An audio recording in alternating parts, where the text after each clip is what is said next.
We're starting a new series called Alias. Now, alias is an interesting term. Now, first of all, we got any fans from the old Alias show? Definitely our house. We liked it. So, we're going to dig into this concept of alias because in our society today, whether it's a movie star or a sports hero, when they go around the country, sometimes they'll check in a hotel, maybe they'll change their name, go under a different alias. John, in fact, who just did the announcements for us, actually in our church records, he has an alias in there. Have you ever seen him around town in the brown truck? Actually, his alias in our records is UPS Hunk Man. No jokes. So just be careful what aliases may get attached to you. But in this series, we're going to take 5 weeks and look at this guy, Jesus, who the Bible is all about. And you may have come in today and said, I really don't know much about Jesus, or I don't know much about the Bible, or I might not even believe the Bible. And say, you know what? I'm so glad you're here so we can look at it together and you can make a decision for yourself.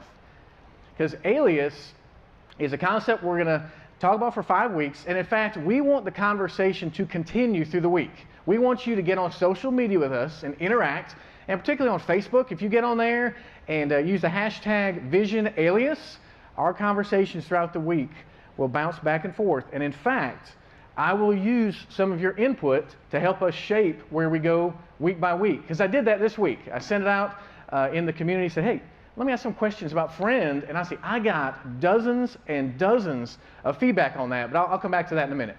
So join us in the conversation during the week, and you can also go on the Vision site and watch the sermons online, or invite a friend to go watch them. That's at visionchurchgaston.com. We'll have those videos up by Wednesday each week. You can pass it on to a friend and say, hey, check this out. This church is trying to answer some questions that we have about Jesus. So now we shift to think about today's term of friend. Now, friend in our society, I believe, has really changed over the years. Because, of course, they even had, a TV show? I don't know if anybody watched. I was never a big, Friends TV show fan. So when they had the TV show on Friends, they, I don't know, that just wasn't me. Facebook, I'm not a huge Facebook guy, but you get on there and you get all these friends, hundreds of friends or thousands of friends. You say, is there really a relationship there, or is that just a term? And then, of course, I know some of the girls, my daughter and one of her friends, they're kind of like BFFs. They got the T-shirt and stuff like that. And so there's all these terminologies for friends. Throughout the years, there have been songs. They would not play any of them for me today, but I was thinking, hey, James Taylor. And we go, you got a friend. I thought we could definitely do Dion and Elton back when they did, That's What Friends Are For. Definitely pull it out. And I was thinking David really could have gone Garth Brooks and done Friends in Low Places, but that just didn't really fit for today. So we said, okay, no music about friends, but we're going to dig in the Bible and talk about friends. So when I got on social media this week and kicked it out there and said, hey, tell me some characteristics that matter to you in friendship. And people were saying people I can trust. People that are there for me at 2 o'clock in the morning. People that will listen to me no matter what I do. Some people even said they know my deep, dark secrets because they helped me dig the holes. I said, that's interesting. You know who you are, whoever said that out there. But all jokes aside, I heard some great things about friends. That people would write in and say, Matt, friendship matters to me. It really matters to me. And it's so great to see that even in our society that goes in all these different directions, that friendship still stands out. Now today, we are talking about Jesus. And again, if you walk in and say, man, I don't know anything about Jesus. I don't even understand the Bible. It's complicated. Well, we want to try to unpack some things in the Bible and make them more understandable. As again, your takeaway card is something you can use today for notes. And also you see on it some passages you can read during the week that will help unpack what we talk about here, different parts of the Bible or different verses we go over today that you can look at. And so the first thing I want to look at is that Jesus invites us to be his friend. He invites us to be his friend. And to me, that's really surprising because Jesus, at least what we believe here at Vision, that Jesus is the Son of God. Now, sometimes you might be confused. We say is or was. Now, Jesus, he did walk on this planet. So we say things about Jesus when he was on this planet, but Jesus, he is, from eternity past, eternity future, he is the Son of God. And we unpack that in the Bible and look at it. So when you think about a friend you may have, let me kind of unpack it this way. I like basketball. So say maybe I want to be a friend with somebody locally who plays basketball, and that, I'd be over in Charlotte and I'd see somebody maybe playing at Charlotte Christian, and he was a good player right there. Said, okay, cool, he might be a friend. Well, this guy, maybe he'd grow up and he'd go to Davidson, play basketball at Davidson. You'd be like, okay, now there's maybe a little more people clamoring for his attention, but he would still call me a friend. And maybe at Davidson, man, he had a great career to even go to the tournament and almost go to the Final Four. More and more people get in his circle, but he would still call me friend. And then this guy actually would go into the NBA, and he'd get signed on with a team and start playing the NBA, and more people would kind of hear about him until like the last year or two that Stephen Curry is now known as one of the best players in the NBA, an all-star. In some circles, they say he's like the top 5 players in the league. And so what if with Stephen Curry, if I'd met him back in Charlotte and said, you know what, I like basketball, and you're just a high school guy playing at Charlotte Christian, you're my friend, that's pretty much here. And then he kind of goes to Davidson and plays college and almost goes to the Final Four and goes to the NBA, and now, he's in circles where maybe I couldn't even get in his circle.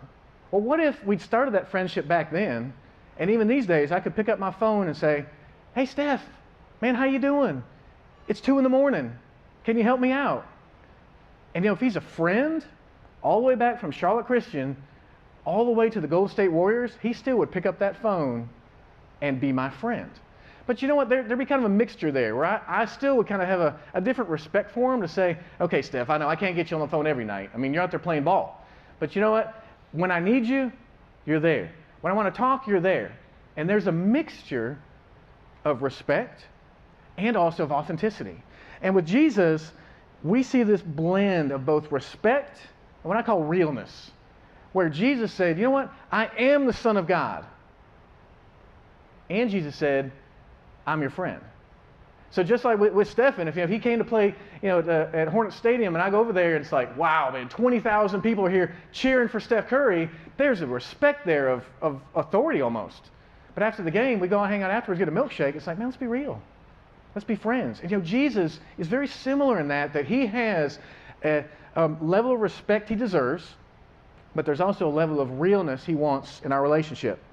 Now, Jesus, he also has this amazing capacity to see things in a different way, literally to kind of bend time and think not in terms of right now, but in terms of all time. So Jesus, he offers 2 things for us, salvation and also abundant life.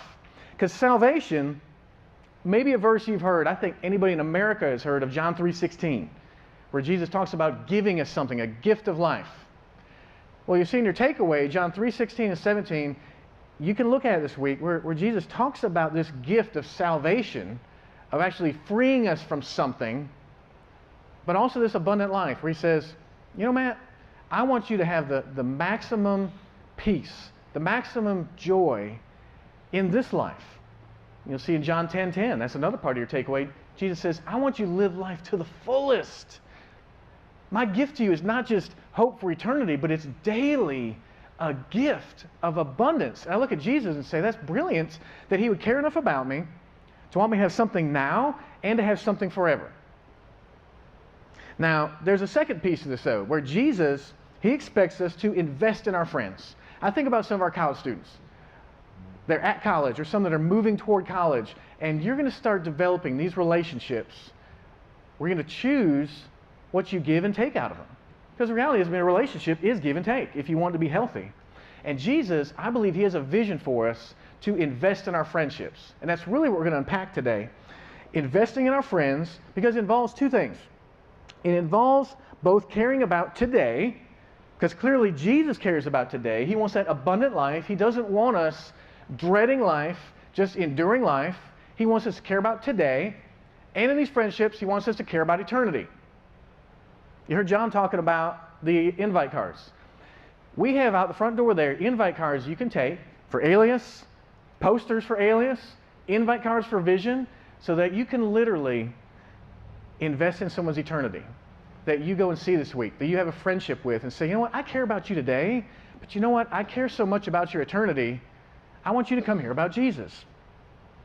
So this caring about today and this caring about eternity is really where today's story goes. And you know what? Here's what I'm going to do with today's story. I want to tell it more as a story than just read it to you. Because I want you to think about this guy. let's call him Nick. Now, Nick lived back in the days of Jesus. This guy, Nick, he lived in a city called Bethany. And just kind of imagine with me this, because there's a bunch of people in this town of Bethany. I've just picked one of them. We'll say his name's Nick. Let's say he had some type of trade. Maybe he worked in a wood shop, worked on wood, did his job there in Bethany, and had a variety of friends in his family. Now, he had one friend in particular who was always telling him about Jesus. And for Nick, it really wasn't for him. He really maybe wasn't interested in religion. He wasn't thinking about eternity. He was thinking about his job, his family, his daily grind, his stress, his pressures. Does that sound familiar? And for me, that does sound familiar. So when you look in the Bible and you look in John chapter 11, we're going to talk today about the story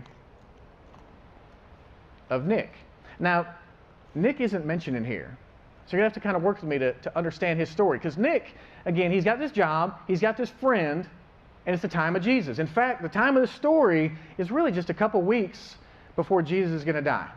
So picture this with me. Jesus, he's out there doing his thing in Jerusalem. He's sharing with people, he's healing, and honestly, tension is rising because he basically is telling people that the religion of that day is way too confining, it's way too rule-oriented. He said, wait a second, this is about grace. This is about the love that God has for you. I'm here to tell you about that. So Nick, he's kind of been hearing about this a little bit, about this Jesus guy through his friend. And Jesus is in Jerusalem. And location-wise, let's talk about the proximity here, because Jesus is in Jerusalem. And Nick, the town of Bethany, is maybe 2 miles away. It's real close. Well, Nick's friend gets sick, really sick. And Jesus is in Jerusalem. And Jesus, being the Son of God, I mean, he knew it. He knew that his friend was sick. He was that close, 2 miles away. And yet Jesus takes off and goes a couple days away. Kind of like if he's, maybe say, Jesus is in Gastonia, Nick's in Bessemer City, and Jesus goes the other direction. He goes to Charlotte, walking. Now this friend who is very sick, his name is Lazarus. And maybe you've heard the name Lazarus before. You think you might know his story. Here's Lazarus' story. Lazarus, I believe, for years was investing in friendships. Of course, he had his sisters, Mary and Martha, and they all loved Jesus. And they considered Jesus a friend, and he considered them a friend. He cared about their daily life, he cared about their eternity, and these three had come to a belief in Jesus as the Son of God.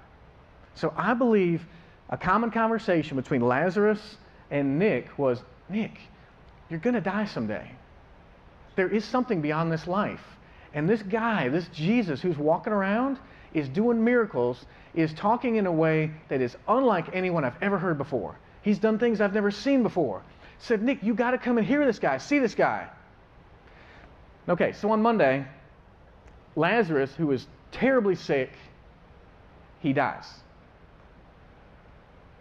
So imagine what Nick's feeling. His good friend has died. We've all been through something like that.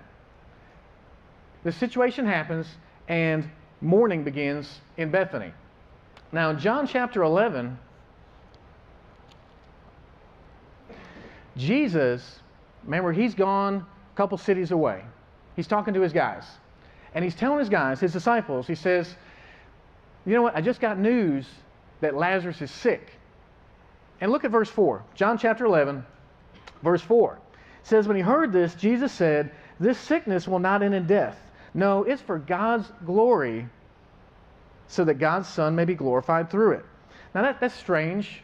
That's really strange, because I would think the disciples are saying, Jesus, we got to get to him. You've healed people who were blind. You've taken people who couldn't walk and made them walk. Said, Lazarus, your friend, is sick. Very sick. Let's go help him.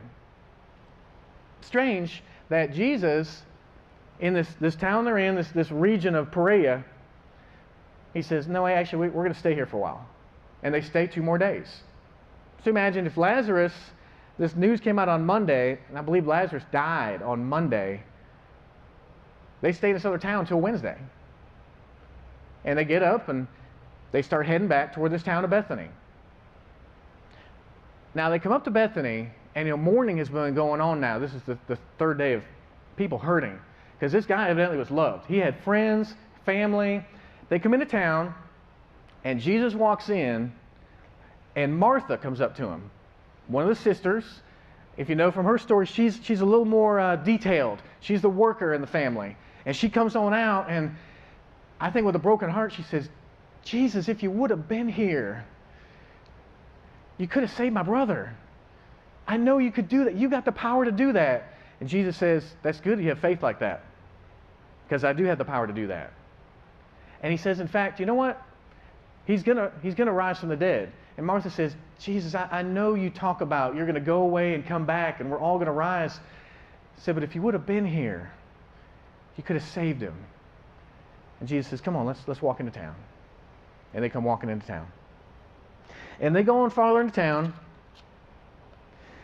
And Mary comes up. Now, Mary is a little more the emotional one. She's the one who would sit at his feet and listen and spend time with him. And she comes out heartbroken. I mean, you think about if you have someone you love who has died 2 days ago, and someone who could have saved him just now shows up, she's heartbroken. In fact, she falls to her knees and says, Jesus, if you would have been here on Monday, you could have saved my brother.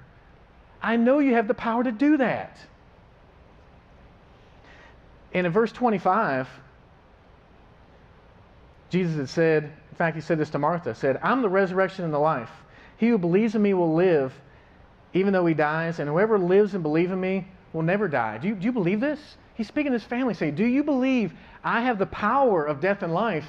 And I think with ache in their heart, they're saying, yes, but why weren't you here? You could have been here. You could have saved him. And there's questioning there. And there's pain, and there's anguish to say, Jesus, why didn't you do what I thought was the right thing, what you could have been here to do and to effect in Lazarus? Now, throughout this story, we see Jesus doing things that are just shocking. He's not coming when he should have come. He's talking about death and life like it's almost trivial, but honestly, he knows in the span of eternity, your life is just a slice. He says, what happens in eternity is what really matters. So he walks along with them, gets to this area where people are mourning, they're sad, and he says, you know what? Let's go to the tomb. Let's go to the tomb. And they're like, why are we going to go to the tomb now? He's been dead now for 4 days, it says in the scripture. He's been dead for 4 days. Because Jesus started his journey on Wednesday, got there on Friday. It's been 4 days. And you're like, Jesus, what are you thinking? And I wonder if Jesus is here talking to them, what is Nick doing? Because Nick, I believe, was kind of in the shadows and kind of watching it, maybe bitter, maybe confused, maybe wondering, why weren't you here? I mean, they say you're the miracle guy. My friend Lazarus said you could even heal people. Why weren't you here? And an interesting dynamic, I believe, of tension. And you know, Jesus, he loves tension. Because he'll take that tension and he'll turn it around. So they start walking toward the grave. And they come down this road, and there's other people kind of gathering to come around and say, man, this is strange that you'd be going to the grave 4 days after he died. And they come to this grave, and I think, again, Jesus wants the tension to build, because I believe for years he had heard the prayers of Lazarus. Now, Jesus, he knows so much better than we do what we need and how to answer prayers. Because Lazarus, I believe, had been praying for years for Nick to see the power of God. So they come up to this tomb. And in verse 43, Jesus says 3 words. He says, Lazarus, come out. You know, they've taken this big stone. They move this stone out of the way, and people are like, what are they doing? There's a dead body. Oh, man. Oh, it smells. There's been rotting flesh. This guy's dead. He's gone. And Jesus says, Lazarus, come out. So what is Nick thinking? It's like, stupid? He's not going to come out. He's dead. And then suddenly they hear something in the tomb. They're like, what is going on? And they look at that tomb, and come out of the shadows, they see some movement, and they hear probably some groaning and some gasping, and Lazarus comes walking out. He's got these bandages on him. He's all wrapped up because he was dead. And he comes walking out, and you imagine the shock of these people. They're like, what in the world? How could he possibly be alive? There's no way. What is going on? Did you see what happened? What's happening here? What is he really alive? What was he really dead? What really happened? Yes, he was dead. Of course he was dead. We wrapped him up. We put him in the tomb. It's been 4 days. There is chaos. And Nick, what went through his head? Was it awe? Was it he wanted to go hug his friend? Was it shock? Was it confusion? Was it like, am I really seeing this? Am I awake? And Lazarus comes on out, and miraculously, he is alive. And a lot of times that story ends there. And people read verse 44, it says, Jesus said to them, take off the grave clothes and let him go. And man, it's a party, man. They're going down, they're celebrating, they're washing him up, and it's a party. But wait a second. Because for Nick, this is the most pivotal moment in his entire life. And his story is told in verse 45. And in verse 45, it says, therefore, many of the Jews who'd come to visit Mary and had seen what Jesus did, they put their faith in him. It said that these people that came together doubting Jesus, not believing Jesus, mad at Jesus, confused about Jesus, ignorant about Jesus, when they saw Lazarus come out of that tomb, they said, oh my goodness, there is something different about this man. And I believe this guy Nick, that his life and his eternity changed forever at that moment. Because that verse that says that he, or many people like Nick, at that moment put their belief and their faith in Jesus. And you know what? You might be sitting here today saying, that intrigues me. Because you know what? I've never heard Jesus talked about in that way. I've never heard a pastor tell a story that way about a guy who I don't even see there, but he was probably there. And you came into vision today saying, man, somebody just gave me an Alias card, or someone just invited me to lunch afterwards, or someone said, you know what, come on, just come with me one time. Just try us out one time. And you're like, church is church, church is church, or I hate church, or churches did me wrong, or I hadn't been in church in years. And you're sitting there thinking, wait a second. This guy, Nick, I can relate to him. I can relate to his questions and his doubt and his not understanding scriptures or teachings. And you sit there and you say, wait a second. What do I think about Jesus? So actually, I want to pose two questions. The first one is for you to ask yourself, hey, have I decided to follow Jesus? Because if you came in today not knowing enough or anything about Jesus, and you hear the story and you're like, wait a second. That guy who raised somebody from the dead, can he still do that?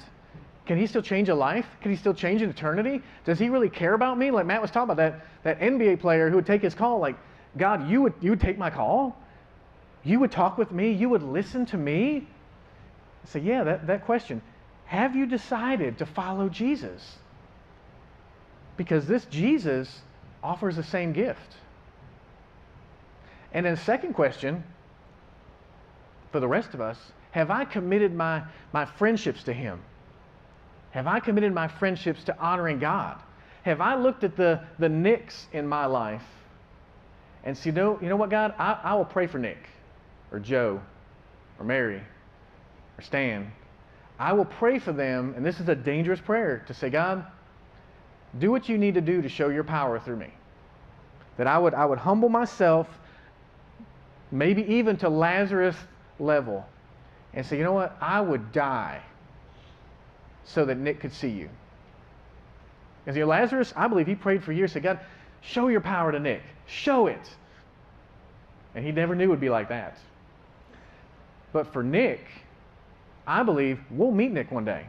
And people just like Nick, we get to heaven, say, you were there? You saw Lazarus come out? And say, yeah, that's the day I accepted Christ. So there'll be people that come to Vision today and every day that don't know Jesus. And so if that's you today, I say, you can meet him today. Because in fact, at Vision, we are all about leading people to Christ. That's what we do. We want to help you live out God's vision for your life. That's what we do. And so in a moment, I want us to pray, and I'm going to give you a chance to talk to God with your eyes closed. And after our service ends, we've got a spot back here we call our care corner that you can go and talk to somebody and say, you know what, just pray for me. Or you know what, I need some more answers. Or you know what, I accepted Christ today. And we've got a team that cares about you and wants to follow up with you and give you some help to take some steps on this journey. Because I believe what Nick saw after that was a friend then who walked alongside him and says, you know what, I care more than just about your today. I care about your eternity. So Jesus offers to us abundant life and salvation, and he wants to work through us to invest in our friendships, to make a difference in people's lives so they can see Jesus in us and through us. Because for Nick, I tell you, that day he found the best friend he would ever have in the Son of God. All right, let's pray.